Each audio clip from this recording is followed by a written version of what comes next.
para ir corriendo a la oficina del lugar. La noticia del rescate en el lago había llegado antes que ellos a la pequeña oficina del campamento, de 2 cuartos, donde todos estaban de buen humor. Pero esto cambió rápidamente cuando los 3 visitantes explicaron por turnos la desaparición de Missy. Por fortuna había una fotocopiadora en la oficina, y Mac amplió y distribuyó media docena de fotos de Missy. El campamento del lago Wallowa cuenta con 215 sitios, divididos en 5 circuitos y 3 áreas grupales.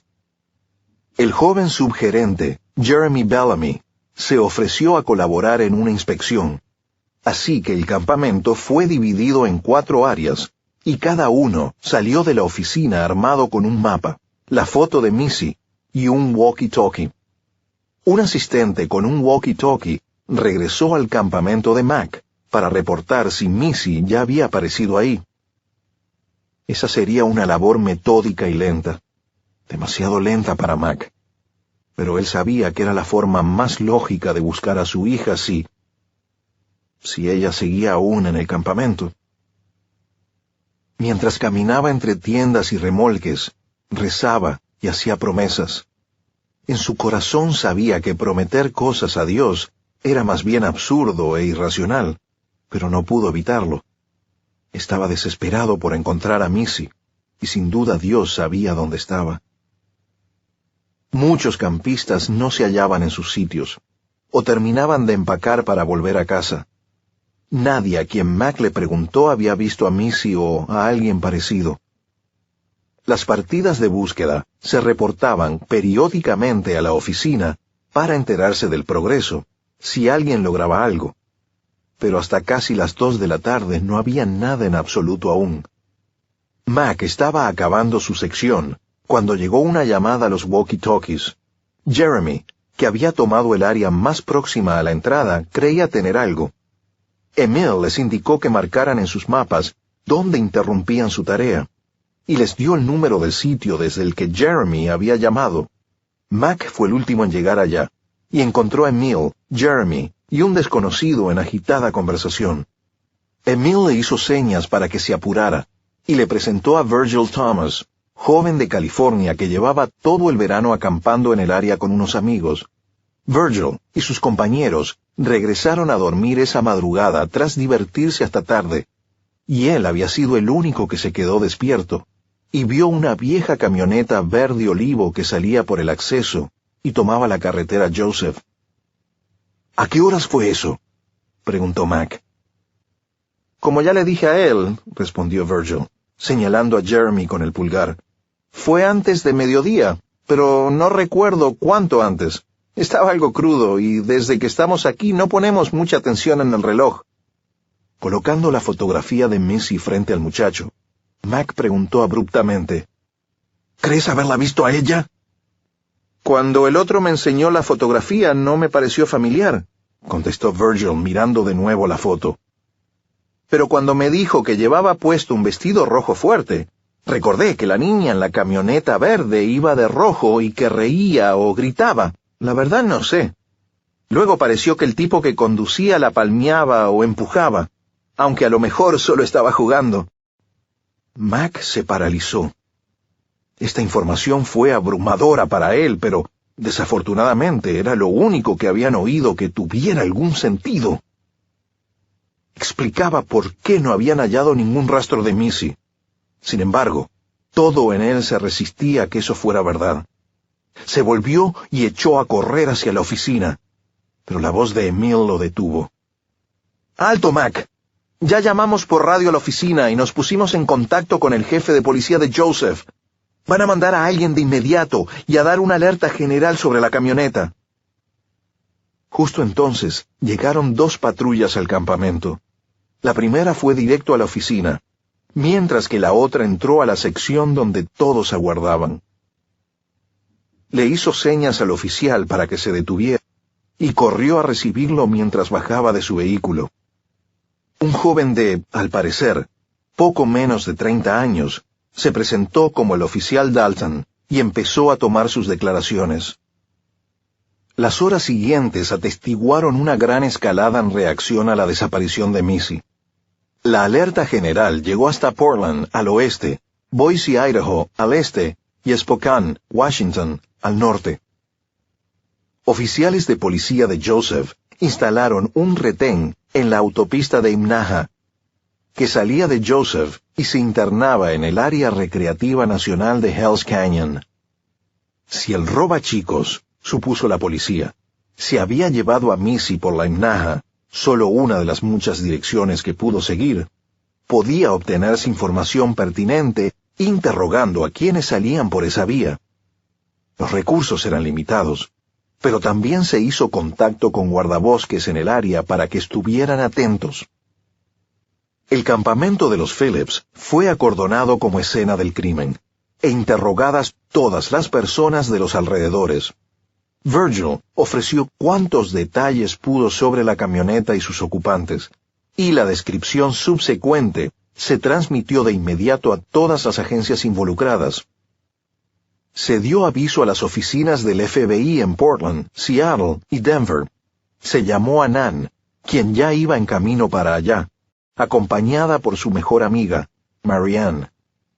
Se recurrió incluso a perros rastreadores, aunque las pistas de Missy terminaban en el estacionamiento próximo, lo que aumentaba la probabilidad de que la versión de Virgil fuera correcta. Luego de que especialistas forenses peinaron su campamento, el oficial Dalton pidió a Mac que inspeccionara detenidamente el área para descubrir si algo estaba fuera de lugar o era distinto a cómo lo recordaba. Aunque ya agobiado por las emociones de ese día, Mac ansiaba ayudar en cualquier forma y se concentró para recordar lo más posible de esa mañana. Con cautela, como para no desordenar nada, volvió sobre sus pasos. ¿Qué no habría dado por poder empezar otra vez? Por la oportunidad de reiniciar ese día desde el principio. Con gusto volvería a quemarse los dedos y a tirar la pasta de las crepas con tal de evitar los acontecimientos que siguieron.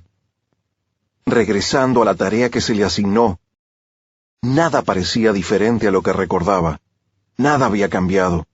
Se acercó a la mesa en la que Missy había estado trabajando. El cuaderno estaba abierto en la página que ella coloreaba. Un retrato a medio terminar de la princesa india de Multnomah. También los crayones estaban ahí, aunque faltaba el color favorito de Missy, el rojo. Mac se puso a buscar en el suelo para ver dónde había caído. «Si busca el crayón rojo, lo encontramos allá, junto al árbol», le dijo Dalton, señalando el estacionamiento. «Tal vez ella lo tiró mientras forcejeaba con...» Su voz se apagó. «¿Cómo que forcejeaba?», preguntó Mac. El oficial vaciló, pero continuó casi renuente.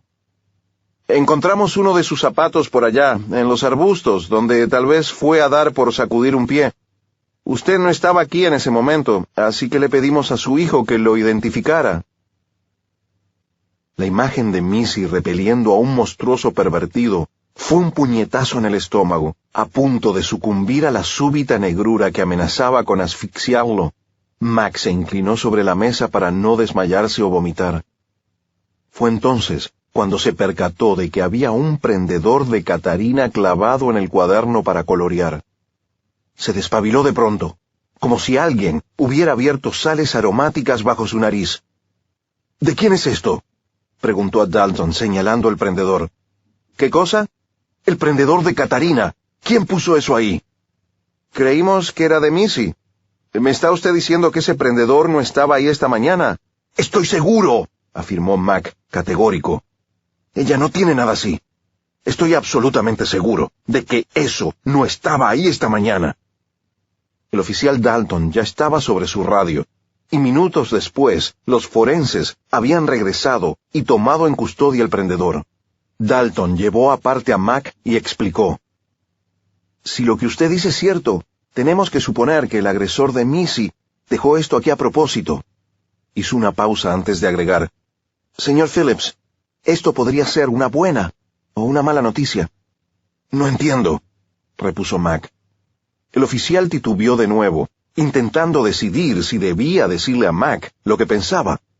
Buscó las palabras correctas. Mire, la buena noticia es que este objeto podría darnos alguna evidencia. Es lo único que tenemos hasta ahora que vincule al agresor con la escena. ¿Y la mala? Mac contuvo la respiración. La mala, y no estoy diciendo que este sea necesariamente el caso, es que quienes dejan algo como este objeto suelen tener un propósito al dejarlo, lo que con frecuencia quiere decir que ya han realizado antes el mismo acto. ¿Qué está diciendo?, inquirió Mac bruscamente. ¿Que este tipo es una especie de asesino serial? ¿Que esto es como una marca que él deja para identificarse? ¿Como si marcara su territorio o algo así? Mac se estaba enojando, y por la mirada en el rostro de Dalton, era evidente que éste lamentaba haber mencionado siquiera el asunto. Pero antes de que Mac estallara, el policía recibió en su radio portátil una llamada de conexión con la oficina del FBI en Portland, Oregon.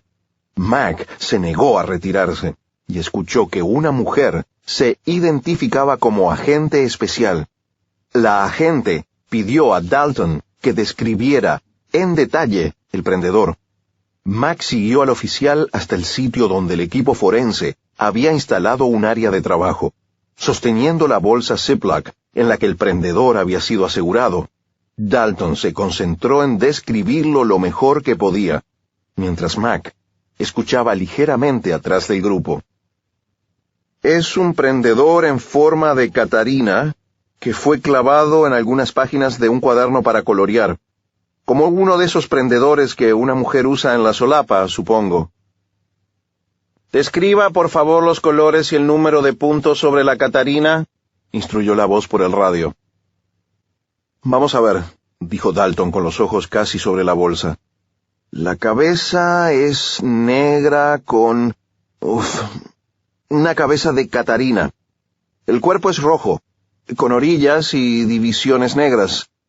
Hay 2 puntos negros en el lado izquierdo del cuerpo, viéndolo desde arriba, con la cabeza por delante. ¿Me explico? Perfectamente. Siga, por favor, dijo la voz con paciencia. Sobre el lado derecho de la Catarina hay 3 puntos, así que son 5 en total. Hubo una pausa. ¿Está usted seguro de que son 5 puntos? Sí, señora, son 5 puntos. Dalton buscó con la mirada a Mac, quien se había pasado al otro lado para ver mejor. Hizo contacto visual con él y se alzó de hombros, como preguntando, ¿a quién le importa cuántos puntos sean? Muy bien, ahora, oficial Dabney. Dalton, señora. Tommy Dalton. Miró de nuevo a Mac y entornó los ojos. Perdón, oficial Dalton. ¿Podría voltear el prendedor y decirme qué hay en la base o parte de abajo de la Catarina? Dalton dio vuelta a la bolsa y observó con atención. Hay algo aquí, grabado en la base, agente especial. Oh, no recuerdo su nombre. Wikowski, ¿cómo suena? ¿Hay unas letras o unos números? Déjeme ver. Sí, creo que tiene razón.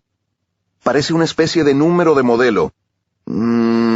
C, K, 146. Creo, sí. Charlie, Kilo, 146. Es difícil ver bien a través de la bolsita. Hubo un silencio en el otro extremo de la línea. Mac murmuró a Dalton. Pregúntele por qué, o qué significa eso. Dalton titubeó, pero accedió. Hubo otro largo silencio en la línea. Wikowski, ¿está ahí?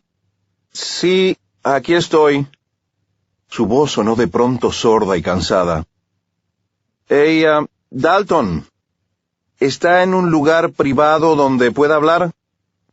Mac asintió con desesperación, y Dalton entendió el mensaje. Espere un segundo. El oficial dejó la bolsa con el prendedor y salió del área, permitiendo que Mac lo siguiera. De todas formas, ya le había tolerado muchas faltas al protocolo. Ajá, listo. ¿Cuál es la primicia de la Catarina?, inquirió el oficial. Llevamos 4 años tratando de atrapar a este